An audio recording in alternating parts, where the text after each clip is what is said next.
Buenas tardes, como les decía, y que en primer lugar quiero agradecer a los compañeros del área de Derecho Civil de la Universidad de La Laguna el que me hayan invitado a participar en el seminario de especialización en Derecho Civil que se ha organizado en homenaje al profesor Pedro de Pablo Contreras. Estoy encantada de haber estado aquí y participar y compartir con todos y en particular con los compañeros, con todos ustedes y también con el profesor de Pedro de Pablo Contreras esta oportunidad. Bueno, como les comentaba, el profesor, me toca intervenir, el objeto de mi intervención es el de abordar el tema de la responsabilidad civil del mediador. Este tema se regula en el artículo 14 de la Ley 5/2012 de 6 de julio de mediación en asuntos civiles y mercantiles. Por tanto, de lo que vamos a hablar, de lo que voy a tratar de examinar, es la obligación indemnizatoria que puede surgir a cargo del mediador, pues de reparar, de resarcir los daños y perjuicios que pueden causarse en el ejercicio de la tarea de mediar, de la función de mediar. Por tanto, me voy a referir fundamentalmente a los presupuestos que tienen que concurrir para que pueda el perjudicado ejercitar la acción resarcitoria. Me referiré también a cuestiones que establece el marco jurídico de la ley de mediación en relación con la acción que tiene a su disposición el perjudicado para solicitar esa indemnización de daños y perjuicios.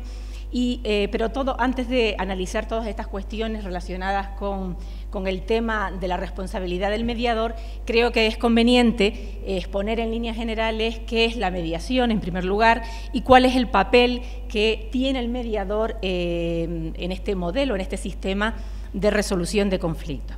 Bueno, en cuanto a qué es la mediación, sintéticamente les puedo comentar que la ley, en su artículo 1, define la mediación como un medio de solución de controversias en el que dos o más partes intentan voluntariamente alcanzar por sí mismas un acuerdo, con la intervención de un mediador. Por tanto, cuando hablamos de mediación, estamos refiriéndonos a un sistema alternativo a la vía judicial para la resolución de conflictos en el que un profesional neutral, el mediador, debe desarrollar una conducta activa dirigida fundamentalmente a facilitar la comunicación entre las partes y tratar de que éstas puedan encontrar una solución dialogada y querida voluntariamente, pues, para poner fin a la controversia.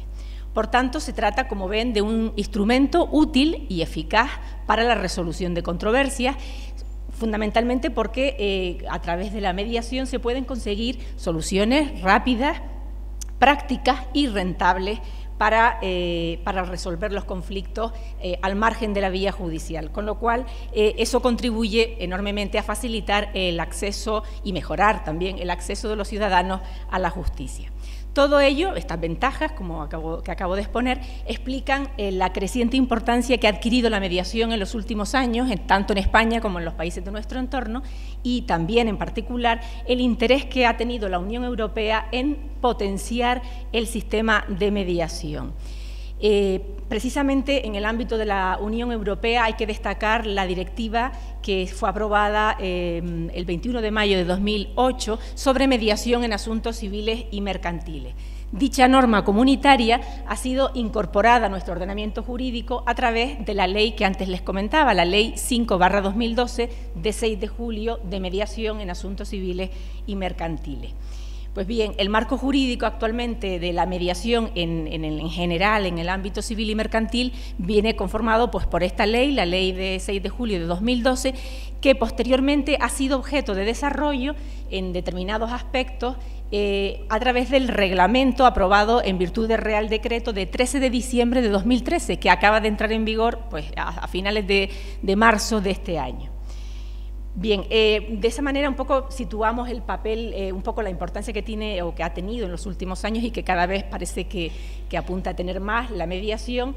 Y ahora me voy a referir, porque es muy importante para que luego entendamos la responsabilidad que tiene o que puede asumir el mediador, pues me voy a referir a continuación al papel que el mediador desarrolla en este modelo de mediación. Pues bien, respecto al papel que cumple el mediador, qué duda cabe que en el modelo de mediación que establece la ley de 6 de julio de 2012, basado en la voluntariedad y en la libre disposición de las partes, la figura del mediador es, como la califica la propia ley, una pieza esencial del sistema.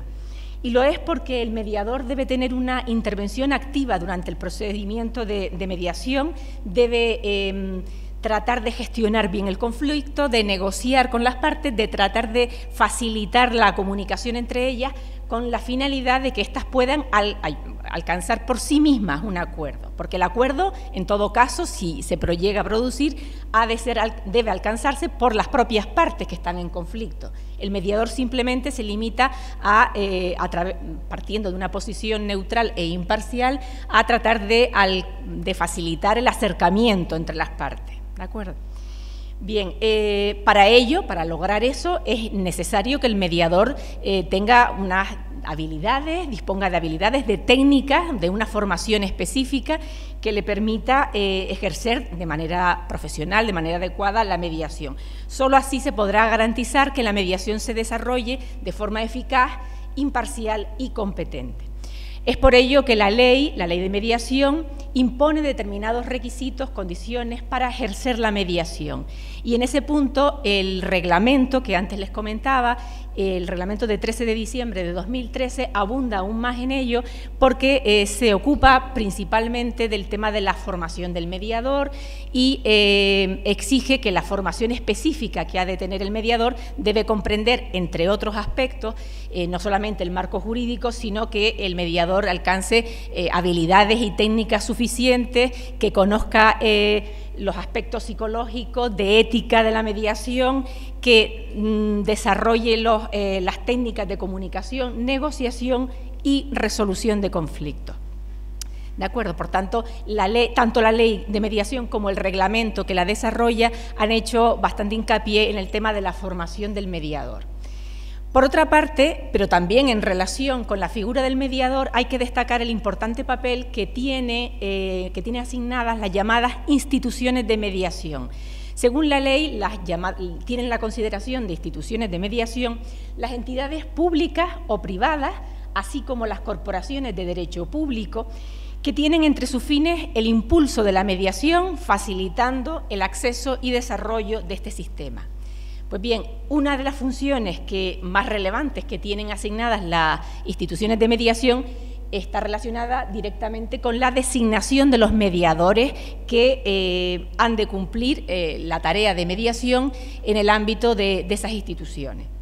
Bien, le corresponde, por tanto, a las instituciones de mediación, en esa tarea de designación de mediadores, seleccionar a los profesionales que por su formación, por su especialidad, por su experiencia, reúnan las condiciones necesarias para ejercer debidamente la actividad de mediación. Pues bien, dicho eso, cuando las partes enfrentadas por una determinada controversia deciden someter la controversia a mediación, pueden formular su solicitud de mediación bien ante el mediador ya designado por ellas, el que libremente hayan decidido designar, o bien pueden formular la solicitud de inicio del procedimiento de mediación ante una institución de mediación. En ese caso, será la institución la que designe el mediador, que ha de desarrollar la tarea. Pues bien, dicho eso, también debo añadir que la ley de mediación prevé la posibilidad de que la mediación pueda desarrollarla uno o varios mediadores, es decir, admite la posibilidad de la comediación, bien porque la complejidad del asunto lo requiere o porque las partes lo estiman conveniente. Lo cierto es que, con independencia de que sean uno o varios los mediadores que se ocupen de desarrollar la tarea encomendada, la ley de 6 de julio de 2012 de mediación establece en su artículo 14 que la aceptación de la mediación, es decir, una vez que el mediador o mediadores aceptan la mediación, están obligados a cumplir fielmente el encargo, Así lo establece el artículo 14. Una vez que el mediador acepta, debe cumplir fielmente el encargo. Y añade que si no lo hicieran, es decir, si no cumplieran fielmente el encargo, incurrirán en responsabilidad por los daños y perjuicios causados. Por tanto, el artículo 14 de la ley consagra la responsabilidad exigible a los mediadores por los daños y perjuicios que puedan causar en el ejercicio de su función, por un incumplimiento de la tarea encomendada o por un cumplimiento deficiente de esa tarea. Como es sabido, para el ejercicio de para que el perjudicado pueda ejercitar esa acción de resarcimiento deben concurrir una serie de presupuestos. En primer lugar, debe existir un incumplimiento, debe haberse producido un incumplimiento de la obligación a cargo del mediador. En segundo lugar, es necesario que el incumplimiento haya ocasionado un daño efectivo. Y, en tercer lugar, tiene que existir también, tiene que ser que el resultado lesivo, el resultado dañoso, sea imputable a la conducta del mediador. Pues bien, me voy a referir a cada uno de esos presupuestos. Si el primer requisito, como hemos dicho, es el incumplimiento de la obligación debida a cargo del mediador, conviene saber previamente en qué consiste esa obligación, es decir, cuál es la conducta o prestación que el mediador debe realizar. Al respecto, como les decía antes, el artículo 14 de la ley se limita a decir que al aceptar la mediación, el mediador debe cumplir fielmente el encargo. ¿En qué consiste ese encargo? Básicamente el contenido de ese encargo lo describe el artículo 13 de la ley cuando señala que el mediador debe facilitar la comunicación entre las partes y debe velar porque dispongan de la información, del asesoramiento suficiente. Añade también que el mediador debe desarrollar una conducta activa durante todo el procedimiento con la finalidad de lograr el acercamiento entre las partes, con el objetivo último de que las partes puedan alcanzar por sí mismas un acuerdo que ponga fin a la controversia. Este conjunto de actuaciones que, como les he dicho, vienen descritas o previstas en el artículo 13 de la ley, facilitar la comunicación entre las partes, velar porque dispongan de información y asesoramiento suficiente, desarrollar esa conducta, eso que llama la ley conducta activa o intervención activa durante todo el procedimiento. Pues bien, todo ese conjunto de actuaciones nos dice también el artículo 13 de la ley que debe realizarse por parte del mediador con respeto a los principios recogidos en la ley. ¿Qué principios son esos recogidos en la ley? Pues básicamente lo que quiere decirse con ello es que el mediador debe actuar, debe realizar todas esas actuaciones que hemos mencionado con respeto al principio de imparcialidad, neutralidad, garantizando que las partes intervienen durante el procedimiento con plena igualdad de oportunidades y manteniendo el equilibrio entre sus posiciones y el respeto a los puntos de vista expresados. Asimismo, el mediador debe realizar todas esas actuaciones respetando el principio y el deber de confidencialidad. Por tanto, todo ese conjunto de principios, imparcialidad, el garantizar el equilibrio y la igualdad de las partes, la neutralidad, el deber de confidencialidad, ese conjunto de principios vienen previstos en la ley como principios informadores de la mediación. Son principios que son básicos, que sustentan el procedimiento de mediación. Y no solo eso, se configuran legalmente como deberes de conducta que necesariamente el mediador ha de respetar. Por tanto, ese conjunto de deberes, digamos que deben guiar la actuación que necesariamente tiene que ser así durante todo el procedimiento. Como puede observarse, la obligación a cargo del mediador, por lo que acabo de comentarles, y el conjunto de deberes que forman parte de su contenido se encuentran previamente determinados por la ley, vienen previamente constituidos por la ley. Es decir, que ese conjunto de deberes, de obligaciones a cargo del mediador, tienen origen legal. Atendiendo a ese origen legal, no hay duda de que estamos ante un supuesto de responsabilidad contractual. ¿De acuerdo? Como es sabido, este régimen, el de responsabilidad contractual, no solo se aplica a los casos de incumplimiento de obligaciones que tienen su origen en el contrato, sino también en todo supuesto de incumplimiento de una obligación preexistente o previamente constituida al nacimiento de la responsabilidad, como es el caso que nos ocupa. Pues bien, la naturaleza contractual de la responsabilidad del mediador supone que en todo lo que no esté expresamente previsto por la ley de mediación serán aplicables las disposiciones del Código Civil que disciplinan la responsabilidad contractual, es decir, los artículos 1101 a 1107 del Código Civil.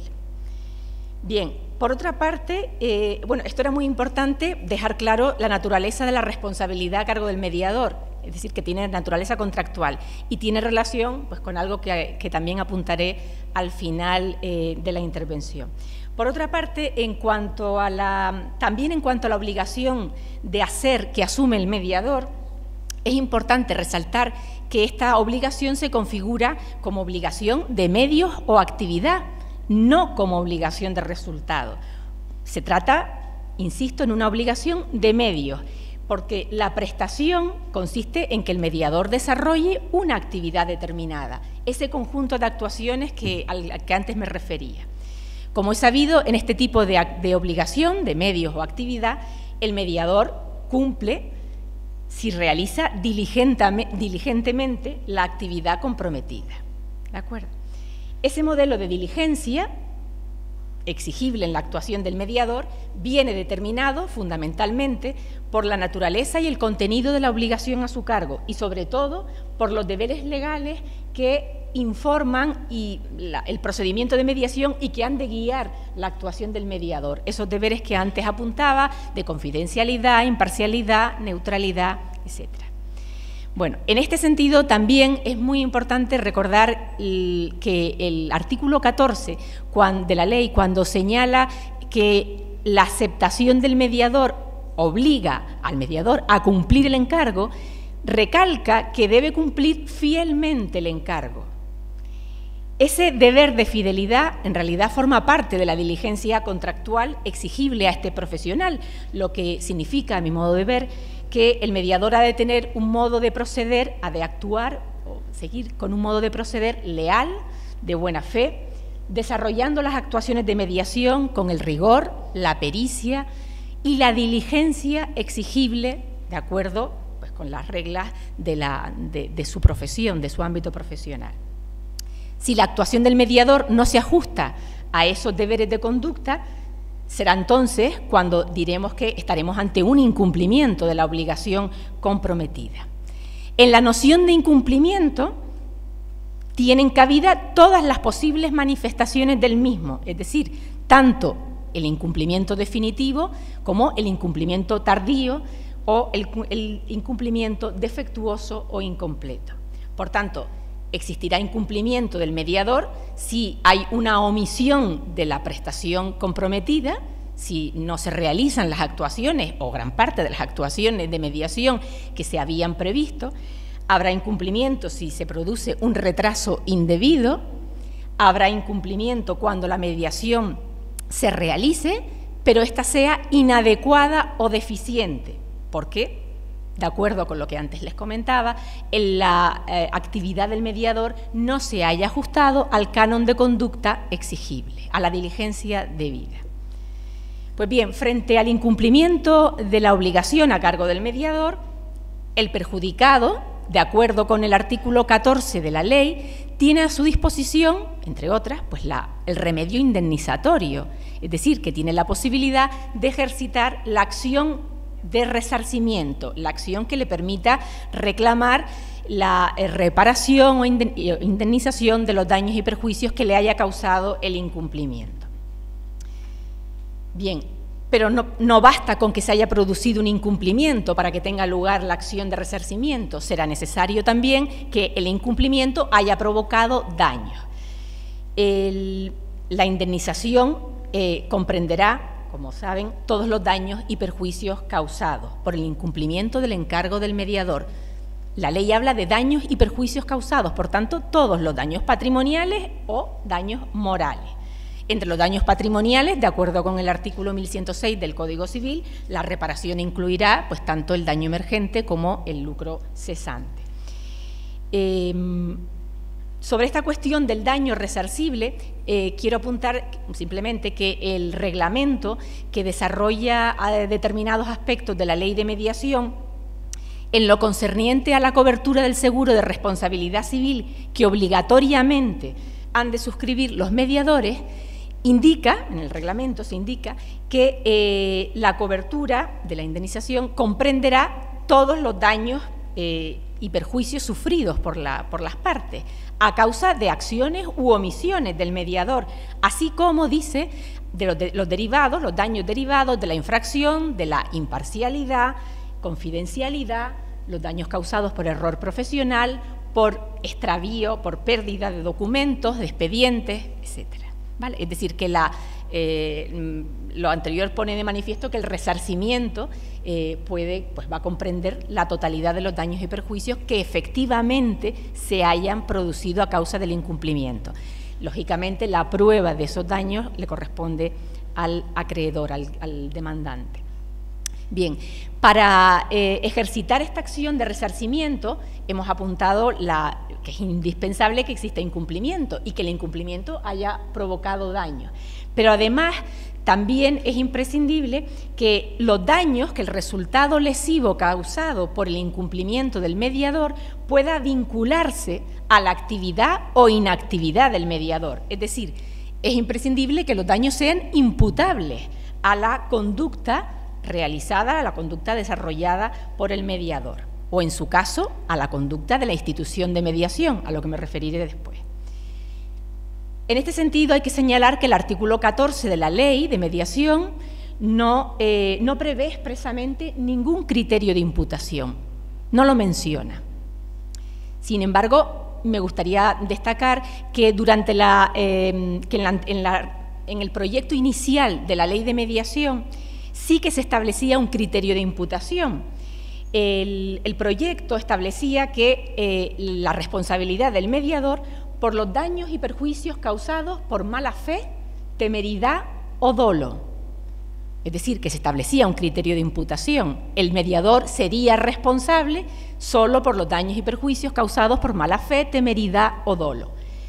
La razón de ese criterio establecido en el proyecto de la Ley de Mediación es que el legislador seguía el criterio que anteriormente ya había establecido la Ley de Arbitraje, cuando en su artículo 21 vincula la responsabilidad del árbitro a la mala fe, temeridad o dolo. Sin embargo, al final, en la redacción final de la ley, el artículo 14 opta por no recoger este criterio de imputación. Esto, a mi juicio, debe considerarse acertado, porque la atribución de responsabilidad al mediador solo en caso de actuación dolosa y no en caso de mera culpa o negligencia, pues la verdad suponía otorgar un tratamiento privilegiado al mediador respecto de otras actividades profesionales, lo cual no tenía ningún sentido. Pues bien, de manera que la responsabilidad del mediador es igualmente exigible tanto si interviene, cuando en su conducta interviene dolo, como cuando en su conducta interviene culpa o negligencia. Como es sabido, el dolo presupone una conducta ilícita del deudor en cuanto éste infringe, contraviene de un modo consciente la obligación a su cargo. Eso, en el caso que nos ocupa, podría suceder, por ejemplo, si el mediador acepta la mediación a sabiendas de que existe alguna razón que afecte a su imparcialidad, o cuando el mediador conscientemente infringe el deber de confidencialidad. Bueno, en ese caso habría un incumplimiento de la obligación doloso. Ese incumplimiento doloso tendrá relevancia para establecer el alcance de los daños indemnizables, de acuerdo con lo previsto en el artículo 1107 del Código Civil, que, como saben, establece el resarcimiento integral de todos los daños y perjuicios que conocidamente se deriven de la falta de cumplimiento de la obligación. Como antes indiqué, la responsabilidad es igualmente exigible cuando en la conducta del mediador interviene culpa o negligencia. La culpa o negligencia, consiste, como ya es bien sabido, según el artículo 1104 del Código Civil, en la omisión de aquella diligencia que exige la naturaleza de las personas, del tiempo y del lugar. En realidad, por el tipo de obligación del que estamos hablando, en el propio incumplimiento está implícito de alguna manera el elemento de la culpa o negligencia, ya que el mediador incumple cuando no actúa con la diligencia debida, cuando en el desarrollo de las actividades de mediación no emplea la diligencia, el rigor, la atención, el cuidado que debe emplear de acuerdo con el nivel de exigencia profesional de que se trata. Pues bien, de alguna manera habrá que ver las circunstancias del caso concreto, en todo supuesto, para valorar si el nivel de diligencia desplegado por el mediador cumple o no el parámetro exigible de acuerdo a su actividad profesional.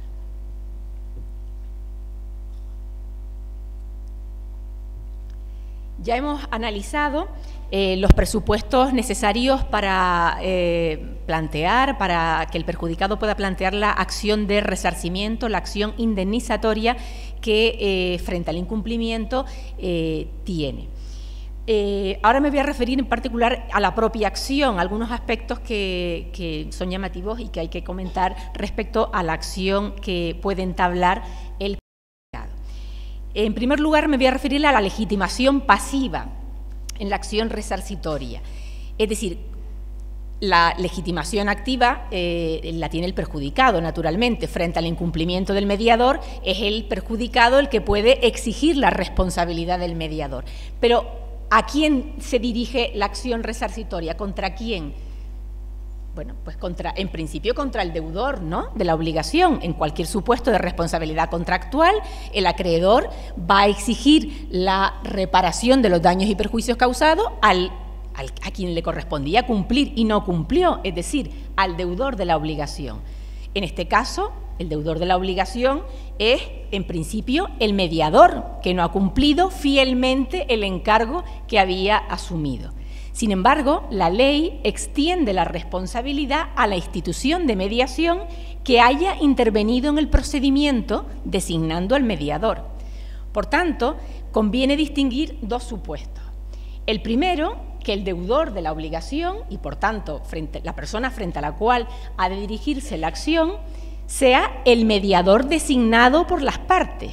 Recordarán que les comentaba que al inicio de la solicitud de procedimiento de mediación, las partes enfrentadas por un determinado conflicto y que quieren someter su controversia a mediación pueden plantear la solicitud del inicio del procedimiento, bien ante un mediador designado ya por ellas, o bien plantearlo ante una institución de mediación.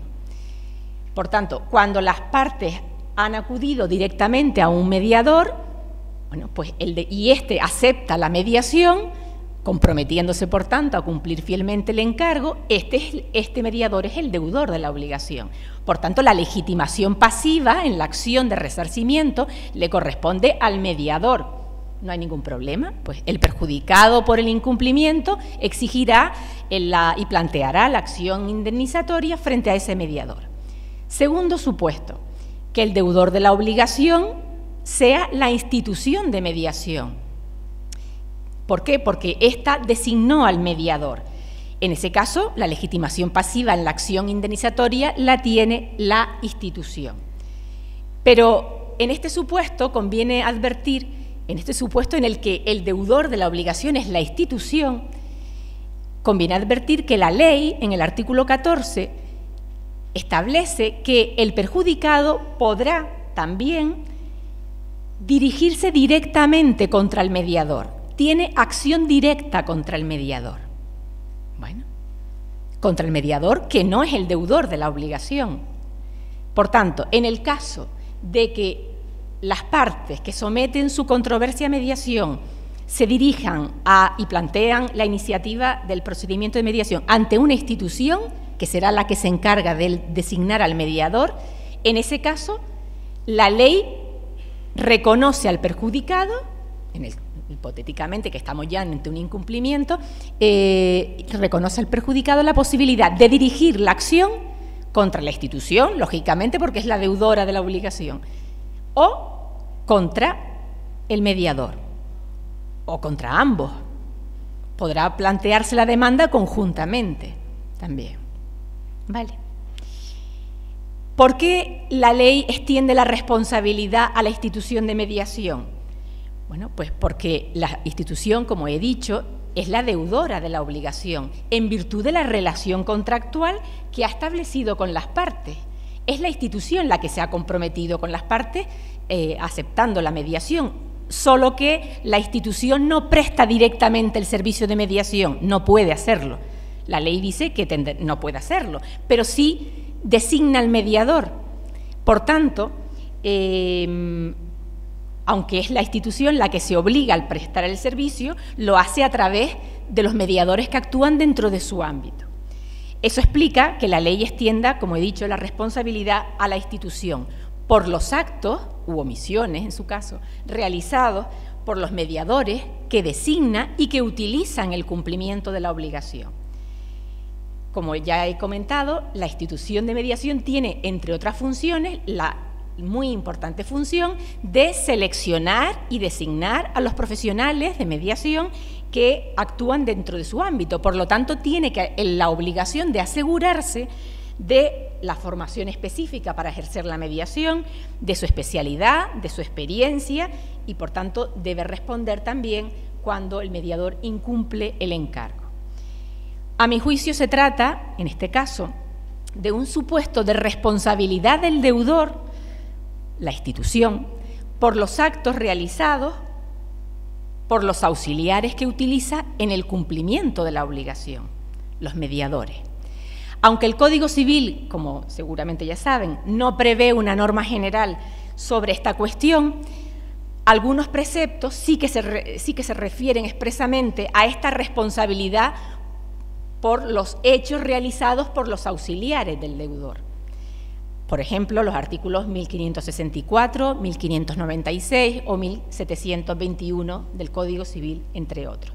De esos preceptos que suponen una aplicación concreta de esta responsabilidad del deudor por los hechos realizados por sus auxiliares, la doctrina, o parte de la doctrina, deriva la existencia de una regla general a favor de la admisión de esta responsabilidad. Bien, pese a que la ley hace responsable a la institución de mediación que designó al mediador por los actos realizados por éste, sin embargo, deja a salvo las acciones de reembolso que asistan a la institución contra los mediadores, lo que significa que la institución tendrá derecho a repetir frente al mediador en la medida en que la pretensión resarcitoria que se reclama sea imputable a un incumplimiento de la obligación a cargo del mediador.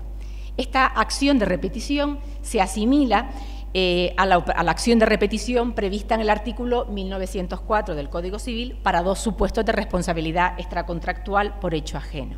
El que se refiere a la responsabilidad del empresario por hechos de sus dependientes y el de la responsabilidad de los centros docentes.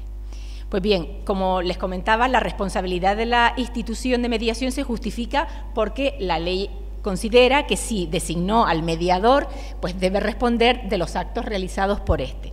Pero la exigencia de la responsabilidad a la institución no solamente deriva de los actos realizados por el mediador que designa y utiliza para el cumplimiento de prestar el servicio de mediación, sino que también deriva, según establece el artículo 14, del incumplimiento de las obligaciones que le incumben a la institución.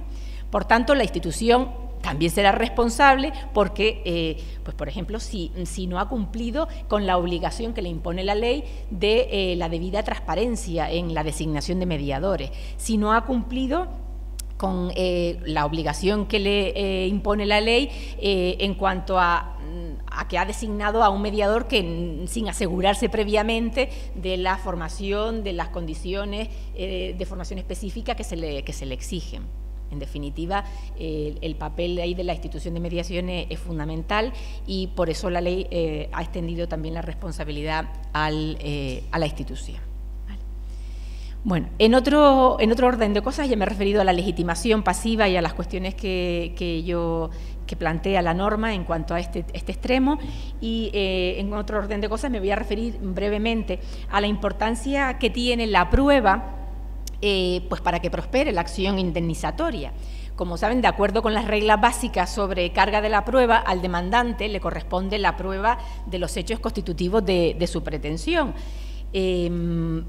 Por el tipo de obligación que nos ocupa, que se configura como obligación de medios o actividad, el demandante, en principio, pues tendrá que demostrar el hecho del incumplimiento, la falta de diligencia debida por parte del mediador en la ejecución del encargo, o sea, la culpa o negligencia, o en su caso, el dolo, pero en todo caso el incumplimiento y el hecho de que se ha producido una prestación deficiente o que no se ha producido la prestación debida.